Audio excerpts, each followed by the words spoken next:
రాజకీయాలలో శాశ్వత శత్రువులు ఉండరు, శాశ్వత మిత్రులు ఉండరు. ఎవరితోని చేతులు కలుపుతారో, ఎప్పుడు కలుపుతారో, ఎవలను తిడతారో, ఎందుకు తిడతారో తెలియక పబ్లికే పరేషాన్ అవుతుంటారు. అవును, ఇప్పుడు ఈ ముచ్చట నేనెందుకు చెప్తున్నా? ఆ ఆ గుర్తొచ్చిన ముచ్చట చెప్పుడు కంటే చూపిస్తేనే మంచిగా ఉంటది కదా. చూడండి.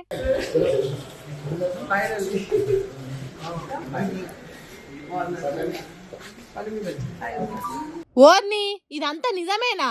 మన కళ్ళకు కనిపిస్తున్నదంతా కరెక్టేనా? తెలంగాణ సీఎం రేవంత్ రెడ్డి ఏపీ మాజీ మంత్రి రోజానేనా చేతులు కలిపి షేక్ ఇచ్చుకున్నది? ఇదంతా నిజమా లేకుంటే ఏఐ జనరేటెడ్ వీడియోనా అనే అనుమానాలు వస్తున్నాయి కదా. హావు, వస్తాయి, ఎందుకు రావు? రేవంత్ రెడ్డి సారు చంద్రాల్ సారుకు దగ్గరున్నంత వైసీపీ పార్టీలకు దగ్గరోడు కాదు. అంతేకాదు, సీఎం రేవంత్ రెడ్డి గోదావరి బనకచర్ల ముచ్చటకు ముడిపడ్డదే రోజా ఇంట్లా అని తెలంగాణ తొలి ముఖ్యమంత్రి కేసీఆర్ రోజా ఇంటికి పోయి చేపల కూర తిని గోదావరి మీద ఉన్న హక్కులు ఆంధ్రోలకు రాసిచ్చిండని ఎప్పటికీ చెప్తుంటాడు. అంటే తెలంగాణకు అన్యాయం జరిగింది రోజా ఇంట్లోనే అన్నట్టు మాట్లాడినట్టే కదా. అసొంటప్పుడు వాళ్ళిద్దరు ఎదురుపడ్డప్పుడు చేతులు కలిపి షేక్ హ్యాండ్ ఇచ్చుకునే ఛాన్స్ ఉంటుందా? అస్సలే ఉండదు. అందుకే ఆ డౌట్ అనుమానం వచ్చిందట ఈ వీడియో చూసిన పబ్లిక్ కు.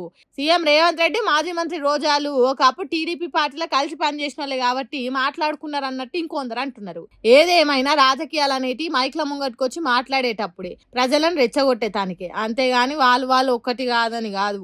ఆఖరి కాగమయ్యేది కామన్ పబ్లికే కదా. దేశంలో ఏ రాష్ట్రంలో లేనట్టు తెలంగాణ రాష్ట్రంలో ఫ్రెండ్లీ పోలీసింగ్ నడుస్తున్నది. అబ్బా అబ్బా అబ్బా, మన పోలీసుల మర్యాదలు చూస్తే అరే వీళ్ళు పోలీసులా లేకుంటే చుట్టాలా అన్నట్టే చేస్తున్నారు. ఇంత మంచి పోలీసులుంటే ఎట్లనో ఏమో అని మనమే బాధపడేటట్టు చేస్తున్నారు. ఇంతకు ఏం చేసిండ్రో చెప్పు అంటారా? అదేదో మీరే చూడుండ్రి. మాటలు మీరు సిగ్గులేని బతుకులు రండి. ఇన్నారా? ఎవరైతే వీడియో తీస్తున్నది వాళ్ళతోనేంది మాటలు మీరు సిగ్గులేని బతుకులు అని ఎంత పద్ధతిగా మాట్లాడుతున్నదో ఈ మేడం నిర్మల్ జిల్లా ఎస్పీ జానకి షర్మిల మేడం. పెద్ద పెద్ద చదువులు చదివి పోలీసు కొలువు తెచ్చుకొని ఎంత మర్యాదగా మాట్లాడుతున్నదో చూడుర్రి. మరి ఇంతకు అక్కడ ఉన్న పిల్లలు ఎవరు ఏమంత పెద్ద నేరం చేసిండ్రు? సిగ్గులేని బతుకులని తిట్టేంత సిగ్గు తప్పిన పనులు ఏం చేసిండ్రు అంటే నిర్మల్ ట్రిపుల్ ఐటీల సౌలతులు చక్కగా లేవని పిల్లలు లొల్లికి దిగిండ్రు.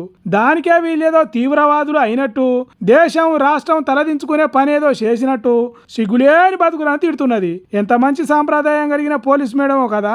చదువుకోనికి చక్కటి వసతులు లేవని లొల్లి చేస్తే సర్కారుకు పిల్లల బాధలు తెలిసేటట్టు చేయాలి. షర్మిల మేడంకు ఆడపిల్లల బాధలు ఇంకింత ఎక్కువ తెలవాలి. కానీ తెలివి లేనంటూ పిల్లలను ఎట్లా పడితే అట్లా మాట్లాడింది. అయ్యా విద్యాశాఖ మంత్రి రేవంత్ రెడ్డి సారు, చదువుకునే పిల్లలు లొల్లి చేస్తుంటే పోలీస్ మేడం ఇట్లా తిడితే మీకే చెడ్డ పేరు వస్తుంది సారు. ప్రతిపక్షంలో ఉన్నప్పుడు బాసర పిల్లల కష్టాలు తీర్చాలి అని షేన్లు శెలకల నుంచి పోలీసుల కంట పడకుండా ట్రాక్టర్ మీద వచ్చినావు. అప్పుడు అంటే ప్రతిపక్షంలో ఉన్నావు కాబట్టి ఏం పరిష్కారం చేయలేకపోయినావు. కానీ ఇప్పుడైనా వీళ్ళ కష్టాలు తీర్చుండ్రి సారు. అట్లనే నోటికి ఎంత వస్తే అంత అన్నట్టు బూతులు తిట్టిన ఎస్పీ జానకి షర్మిల మేడం సంగతి ఏందో తేల్చుండ్రి. సమాజం మీద కనీస గౌరవం లేకుండా కొలువు చేస్తున్నందుకు నౌకర్ల నుంచి తీసేయండి. లేకుంటే మీకే కాంగ్రెస్ సర్కార్కే చెడ్డ పేరు వస్తుంది. తర్వాత మీ ఇష్టం సార్లు అని అంటున్నారు ఈ వీడియో చూసిన పిల్లల తల్లిదండ్రులు.